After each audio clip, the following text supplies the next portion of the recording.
Hello, my name is Jordan, and today we are looking at NIMBY Rails. So before we continue with our Seattle line construction, I'm gonna go ahead and build some of these extra lines that I was talking about here in Portland. Now, the ones that I want to build, I've kind of looked at them, and I want to build 3 new subway lines.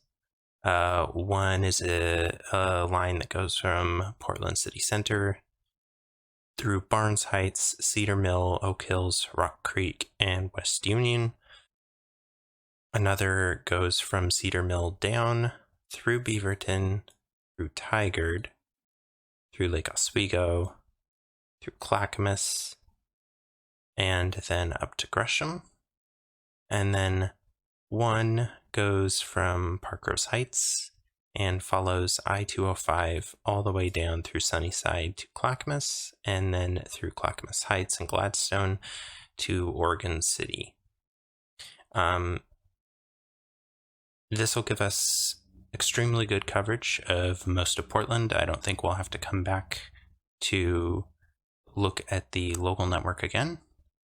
And I'm recording it because of the 2 comments that I did get, it seemed like nobody was really opposed to seeing it built on screen, and there was definitely at least one person that was interested in watching it built on screen. However, actually building all these lines in real time would probably take a full 40 to 50 minute episode. So instead, what I'm going to do is I'm going to record the footage of building it, and then I'm going to time-lapse it for you. So these are the lines we're going to build. After I have laid all the blueprints, we'll pause the time-lapse, everybody, and then we'll go over the lines, and we'll do this part in real time. So sit back, relax, and enjoy a song from the game City Skylines, which is Stranger by the Cohens.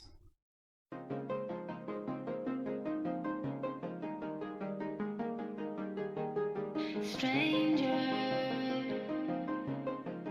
why are you acting like a stranger? You've been missing from Earth lately, and I don't know if I can go on. Stranger, why are you acting like a stranger? You've been missing from Earth lately, and I don't know if I can go on.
Why are you acting like a stranger? You've been missing from Earth lately, and I don't know if I can go on. Stranger, why are you acting like a stranger?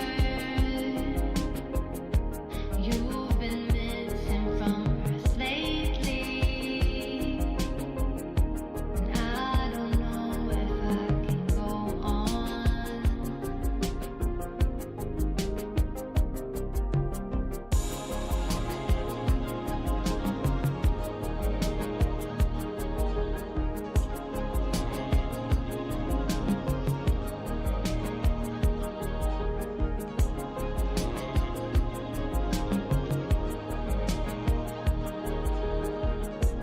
I don't know if I can go on.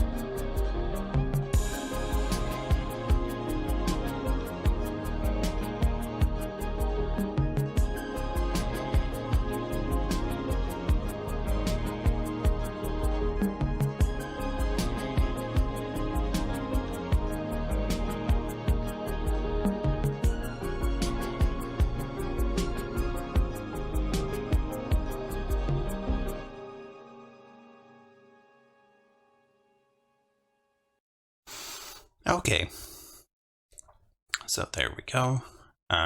It goes much faster when there's no commentary over the top of it. So real quick, let's take a look at what we've built. So this is global. This includes all of our guidelines that we've been making for the Seattle. So we don't want to build those. So instead what we'll do is we'll say selection, and then we'll select all of this. So using this method, you can avoid building certain lines if you want to. Okay. So now we have it selected.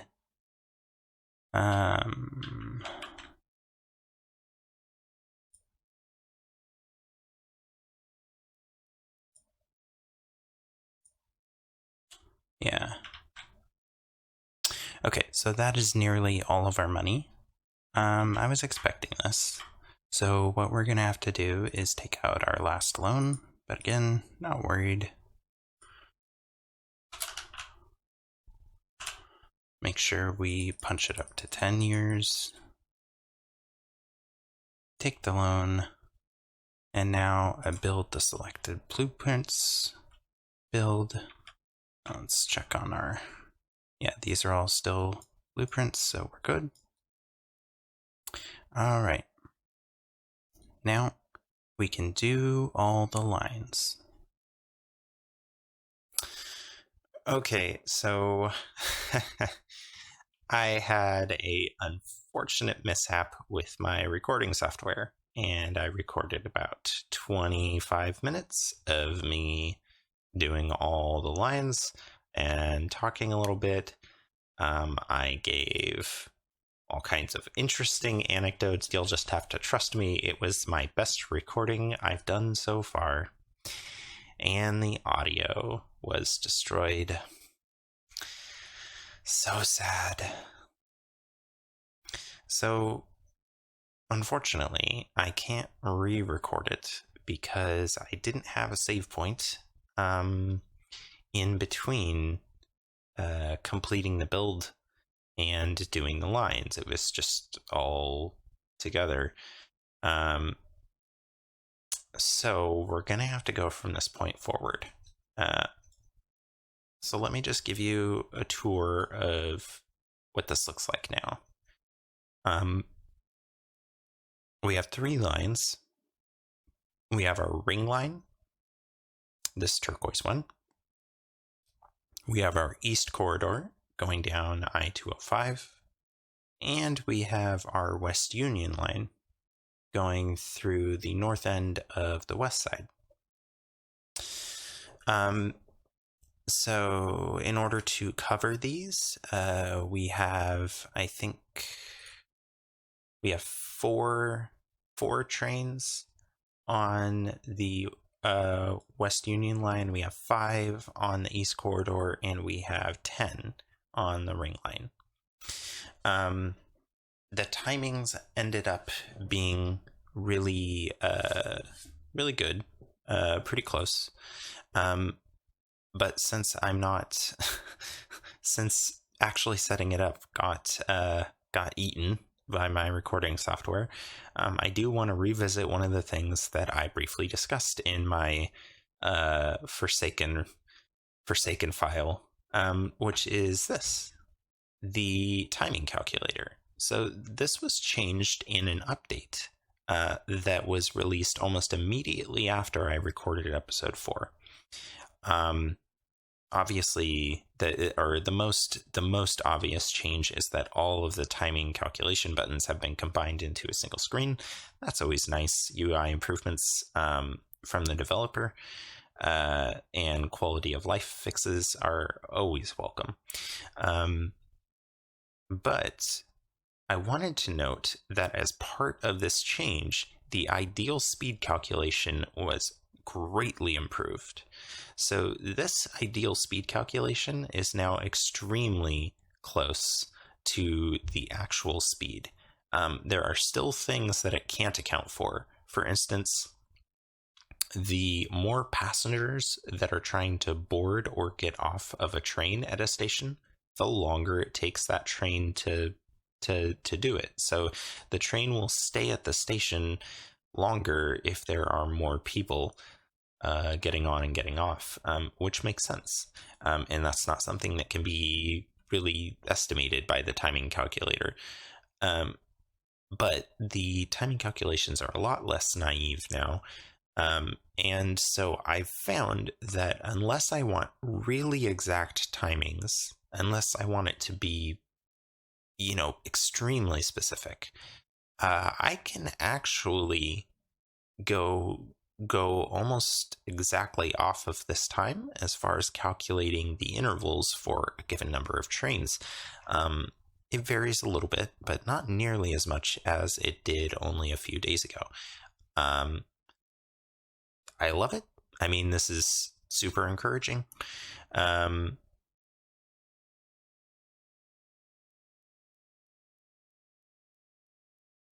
Cedar Mill. Oh, I doubled up this line. Don't want to do that. There we go. Okay, sorry about that. Just as I'm talking, I notice a mistake. Better for me to catch it than have to wait until somebody points it out in a comment or something like that. So where was I? Oh yes, the timing calculation improvements. It's very encouraging to see that kind of thing come so quickly from the developer after release into early access. Obviously, a project like this is going to be a project of passion for any developer that tackles something of this nature, which is extremely complex to do from a development and programming perspective, but does not have a very wide audience. As much as those of us who play this game may enjoy it quite a bit, this is not the sort of game that will ever have mass market appeal. And so it's very encouraging to see the developer come through with the kind of fix that's high impact, that really affects people, and to come through with it so quickly after the initial release into early access. So I just wanted to note that, and note that it was an encouraging sign for the game going forward. So if I unpause here, you can see the lines are operating pretty good. We're doing, if I actually run just a little bit here, get it past 1600 so that the day rolls over, we can kind of get a feel for how well these train lines or these subway lines perform compared to the other ones, and that'll give us a pretty good idea of where we're at. So we can see this ring line is very heavily used, which you would imagine it is. If you need to get from, say, Cedar Mill or even Rock Creek to Oregon City, it'd probably be much faster to transfer here than it would be to or getting to like Lentz or something like that. It's going to be probably faster going this way. Well, maybe not to Lentz, but anyways, it makes a lot of sense that this line would be very heavily used compared to the other two, because these are very point-to-point lines. Yeah, it looks like we're doing quite well, though, as far as income. We're only, 4 hours? 4 hours into the accounting day, and we're already at, already at 2 million. Keep in mind, we need to make about 3.1 million in profit per day in order to pay our monthly payments on our loans. So we're at 2.1 million, 4 hours into the accounting day. That is wonderful. So I don't think we're going to have any money issues. This is before we introduce our extremely profitable line. I've told you before, mentioned it, that the Seattle to Portland line can pretty easily clear 10 million a day in profit on its own. So, we're not going to be hurting for cash. So next episode, I think we are going to go and finally build out the Seattle to Portland route. I know I've said that a couple of times now, but I'm thinking that because of the planning work that we did in episode 4, we should actually be able to do the build in a single episode. I know I was saying that it might take 2, but I'm thinking we can do it in 1. Definitely a possibility. So I think that's what we're going to shoot for. Once we have this Seattle to Portland line built, I think I'll probably add a little spur here for Olympia and Tacoma, and then connect in maybe Longview and Longview and Centralia, and that will, or maybe Chehalis, but give us some of the local stops so that we can do the West Coast Local Line extension and the West Coast Express. But from that point, what we'll be doing is we'll be pushing through the Willamette Valley to Corvallis and Eugene, so that we can get to this monstrosity of a project. Yeah. So what we're going to end up doing eventually is getting from here to here while doing our best to respect all of this elevation. All of it. So we're going to need quite a bit of money for that. This is one of the reasons that I wanted to get these lines built. I definitely wanted to build the Seattle line, because as much as I've said that money is not really an issue in this game, once you get set up and get going, we're going to be spending a lot of it, because there's definitely going to be points through here where we're going to have to make a decision between spending, 30 minutes on a 10-kilometer section or building a single tunnel. And given that I'm recording this for other people to watch and we want it to be interesting to watch, I'm thinking there are many points in there where we're going to opt for the tunnel option. So I wanted to show how you could do that as well. That was one of the points of this Let's Play series. I wanted to show how you could do that as well, so that in your own playthroughs, you could go in and say, hey, I don't want to spend hours and hours and hours on this little section right here or something like that. I want to see the network. I want to see it work, and I want it to be there, and I want to know that I built it. And you gotta have the funds to be able to do that. Having the funds gives you options to viaduct, options to tunnel. So we are very nearly at that point. And we should complete our transition to it in episode 6. So, but I think that's it for today. I'm going to keep this one a little bit shorter.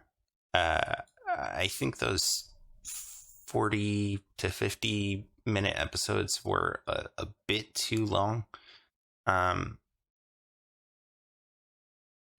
It's difficult to sit and watch, especially in a game that doesn't have music or anything like that. My voice is the only thing accompanying you through all of it. But I think those episodes were a bit too long. And I want to try and keep them a little bit shorter in the future. So we're going to end it here. Thank you for joining me, and I hope to see you next time.